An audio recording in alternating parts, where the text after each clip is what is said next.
the ABC10 News Pinpoint Weather Super 7-Day Forecast. And it's close to 6:45 on your Monday morning. Let's go ahead and start with a fire weather warning that we've been talking about all morning. It will be impacting the inland as well as the mountain areas in just a few hours, and it will take us all the way through Wednesday morning. Taking a look at our European model, remember, the tighter the lines, the greater the difference between the areas of high and low pressure and the stronger the winds at the surface. As those winds downslope, they start to heat the surrounding air and they dry things out in a major way. So humidity levels are going to start to feel dry later on today, dropping down to the 20s. Hopefully you have that over-the-counter allergy medicine on hand and you're taking extreme caution, being a lot more mindful when it comes to those outdoor activities. I'm fast forwarding to when those humidity levels plummet the most tomorrow afternoon, down to nearly 5%. That is extremely dry, and those are some of the lowest humidity levels that we've seen so far this year.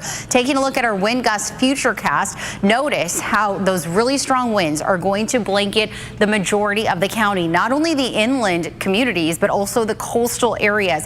Because we haven't seen much rain this season, we are looking at extremely dry vegetation. I mean, the fuel load it's not packing nearly as much moisture as it normally does. So the winds are going to be anywhere from 20 to 30 miles per hour, isolated gust. You mix in those winds with those low humidity levels and you're just looking at fire weather recipe.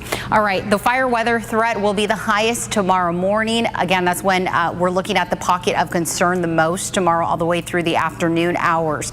So how can you minimize fire risks? Well, avoid outdoor fires, because remember, small embers can ignite wildfires. You also want to refrain from those outdoor tools that could spark really easy. And make sure you're inspecting your cars for loose parts. That means the tire tread as well as you're driving. Anything that could create a spark, especially if you're near vegetation, could be bad news. All right, the other big story that we're keeping our eye on is the visibility. It is reduced, especially closer to the foothills and the passes that you are. Ramona seeing the worst of it, down to nearly a quarter of a mile. So the 67, 78, 76 look the most impacted.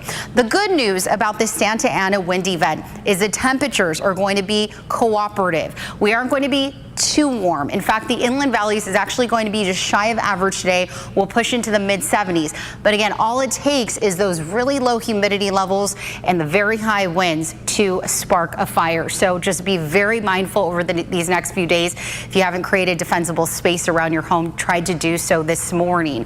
Mountain areas will be in the low 60s. Those wind prone, or those wind sheltered areas, I should say, are going to be extremely cold for the next couple of mornings, as well as we're expecting those northeasterly winds that usually dries things out, and it also clears us up, so we're not looking at much of a marine layer over the next few days, especially for the inland communities. Desert highs will be in the mid 70s this afternoon, and then we'll drop down to the 60s on Tuesday and Wednesday. Mel.